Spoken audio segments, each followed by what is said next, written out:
বিসমিল্লাহির রহমানির রহিম। সুপ্রিয় শিক্ষার্থীবৃন্দ, আসসালামু আলাইকুম রহমতুল্লাহ। আশা করি সবাই ভালো আছো। আজকে আমি ক্লাসটা আলোচনা করছি ফর্মিং সেন্টেন্সেস এই বিষয়ে। ইতিমধ্যে তোমাদের সাথে আমার আলোচনা হয়েছে।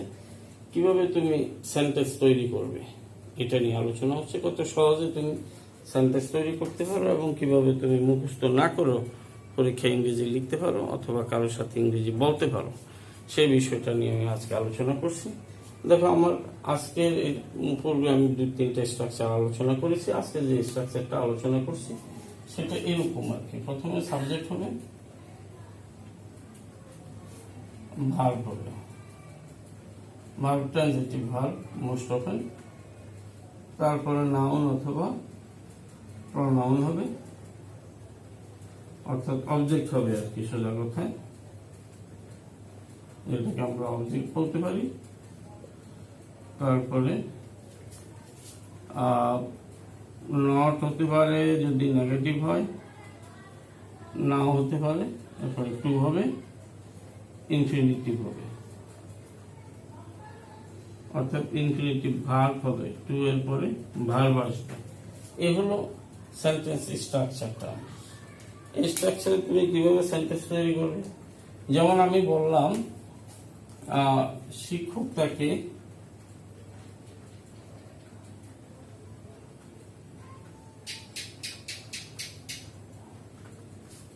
দেরি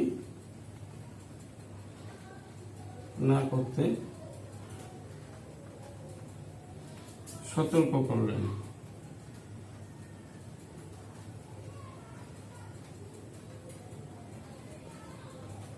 এখন এই স্ট্রাকচার অনুসারে সেন্টেন্সটা কি দাঁড়াবে? সাবজেক্ট কি? টিচার, শিক্ষক। দ্য টিচার, এরপরে ভার্ব, ভার্ব কি? সতর্ক করলেন। ওয়ান, পাস্ট টেন্স আছে, করলেন, ইডি হবে। তারপরে নাউন প্রনাউন বা অবজেক্ট, কাকে? তাকে। ওয়ান বিং, দেরি না করতে, না শব্দটা আছে এই জন্য আমি এখানে নট বসাবো। নট, দেরি না করতে। টু বি লেট, লেটটা অ্যাডভার্ব, এই জন্য এখানে ভালো লাগছে আমার, নট টু বি লেট। ঠিক আছে? ঠিক এরকম আরো সেন্টেন্স তুমি তৈরি করতে পারো। মা আমাকে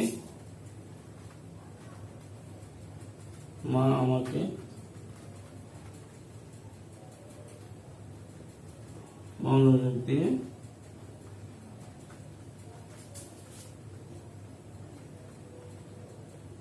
পড়তে উপদেশ দিলেন। এই নিয়মের সব স্ট্রাকচার গুলো এভাবে করবে।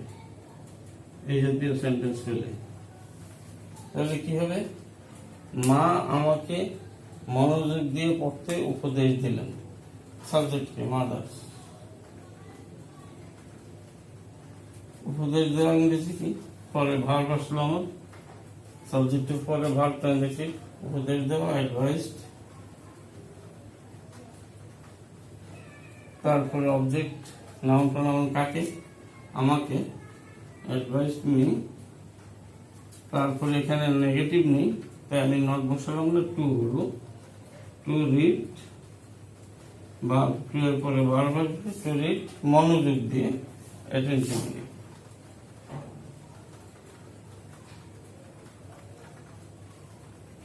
ঠিক এরকম আরো দুই একটা সেন্টেন্স নিজে তৈরি করতে পারো নিজের থেকে এবং সেগুলোকে ট্রান্সলেট করতে পারো। তাহলে তোমার এই নিয়মটা আর ভুলবে না। যেমন তুমি লিখতে পারো যে শিক্ষক আমাকে সেখানে যেতে বারণ করলেন। তারপরে বাবা আমাকে মিথ্যা কথা বলতে নিষেধ করলেন। এই জাতীয় সেন্টেন্স তুমি নিজে নিজে তৈরি করো এবং সেগুলোকে ইংরেজি করো। এরপরে আমার পরের স্ট্রাকচারটা এরকম হবে, সাবজেক্ট ভার্ব। তাও আমরা ট্রানজিটিভ ভার্ব বলছি। নাউন প্রনাউন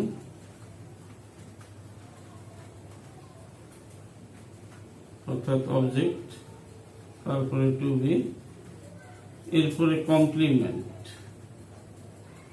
কমপ্লিমেন্ট হলো সেন্টেন্সটাকে কমপ্লিট করব আমি যাকে দিয়ে, সেটা অবজেক্ট হবে না, কমপ্লিমেন্ট বলি আমরা এটাকে। যেমন আমরা বললাম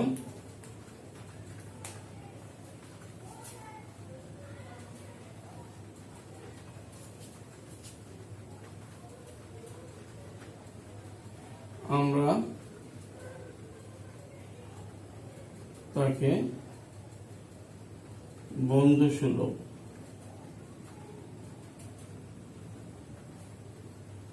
অর্থাৎ বন্ধুর মতো পেলাম। সেখানে গেছি, তার সাথে দেখা হয়েছে, তার আচরণটা বন্ধু সুলভ মনে হয়েছে। এই সেন্টেন্সটাকে আমরা কি করব? সাবজেক্ট হলো উই, পেলাম, ফাউন্ড হিম, গট হিম, দুইভাবেই লিখতে পারি। ফাউন্ড হিম ফার্স্ট টেন্স, তারপরে নাউন প্রনাউন হলো him, we found him to be friendly, বন্ধুর মতো। ঠিক আছে,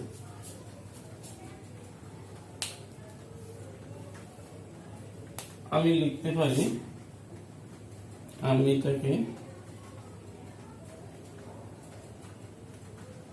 খুব জ্ঞানী মনে করলাম।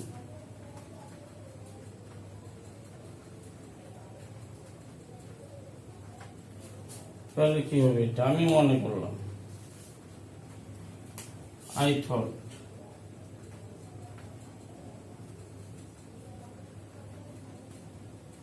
আই টুক লিখলো, এটা হবে হিম, অবজেক্ট হলো হিম টু বি ভেরি ওয়াইজ, খুব জ্ঞানী মনে করলাম তাকে, খুব জ্ঞানী মনে করলাম। এরকম করে আরো কিছু সেন্টেন্স তুমি বানাইতে পারো, যেগুলো থেকে তুমি কিছু স্ট্রাকচার জানা থাকলে তুমি পরবর্তীতে ইংরেজি শিখতে পারবে। শিক্ষার্থীবৃন্দ, আমরা থার্ড স্ট্রাকচারটা আজকে এরকম বলতে পারি। আমরা প্রথমে সাবজেক্ট দিব এখানে, তারপরে ভার্ব দিব, ইট প্রোনাউন, এরপর একটা কমপ্লিমেন্ট দিব, সাবজেক্টিভ কমপ্লিমেন্ট, যেটা অবজেক্টিভ কমপ্লিমেন্ট। এই কমপ্লিমেন্টটা সেন্টেন্সটাকে কমপ্লিট করবে। এরপরে কোনো ফ্রেজ অথবা ক্লজ থাকতে পারে, আমাদের নাও থাকতে পারে ফ্রেজ অথবা ক্লজ, সেটা তোমরা এর আগে আমি আলোচনা করেছি। ফ্রেজ কাকে বলে, ক্লজ কাকে বলে, কমপ্লিমেন্ট কাকে বলে, সেটা আমি তোমাদেরকে এর আগে বলেছি। এখানে বিষয়টা হলো মাঝখানে একটা প্রোনাউন আসতেছে ইট অবজেক্ট হিসাবে। এই জাতীয় সেন্টেন্সে আমরা এটা একটা নতুন স্ট্রাকচার একটু দেখি। এর আগে দুইটা তো আমরা দেখলাম।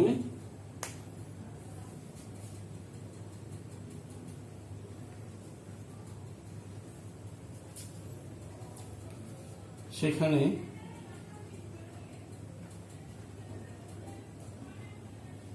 যাওয়াকে, সেখানে যাওয়া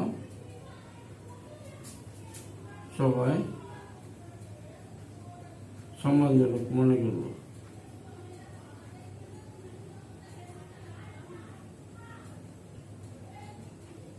অর্থাৎ কোন জায়গায় দাওয়াত দিল, সেখানে যাওয়াটাকে সবাই সম্মানজনক মনে করলো, এরকম আর কি সেন্টেন্সটা। তো সেখানে যাওয়া সবাই সম্মানজনক মনে করলো, কি হতে পারে সেটা আমরা কিভাবে লিখবো? সাবজেক্ট সবাই, এটা হলো সাবজেক্ট, এভরিবডি। মনে করলো থট হতে পারে, কনসিডার হতে পারে, কনসিডার বিবেচনা করলো, ইট কমপ্লিমেন্ট, অ্যান অনার,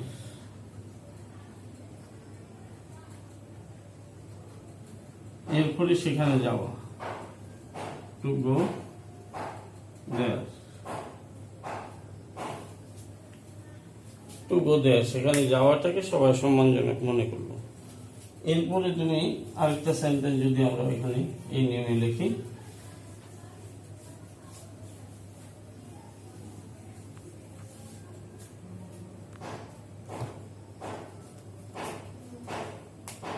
তার মতো একজন ব্যক্তিকে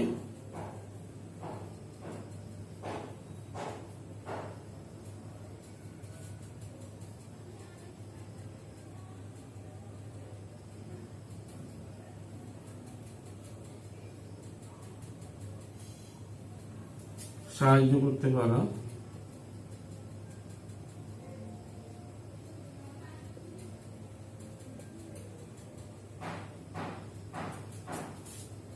তোমার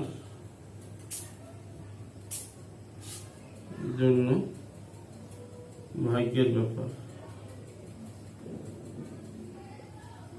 আমরা এরকম সামাজিক জীবনে বাংলা কথাবার্তা বলে থাকি, যাতে তাকে সাহায্য করতে পারাটাও তোমার ভাগ্যের ব্যাপার। পরে আরেকটা সেন্টেন্স আমরা উদাহরণ দিতে পারি, আমরা এভাবে বা এভাবে সময় নষ্ট করাকে, এভাবে সময় নষ্ট করাকে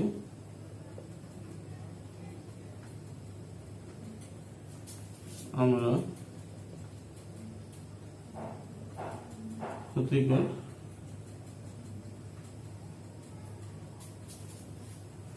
মনে করি।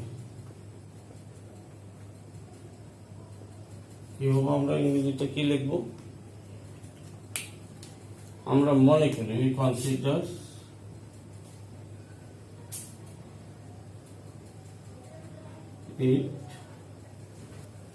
we consider it injurious, অথবা আমরা বলতে পারি harmful to waste time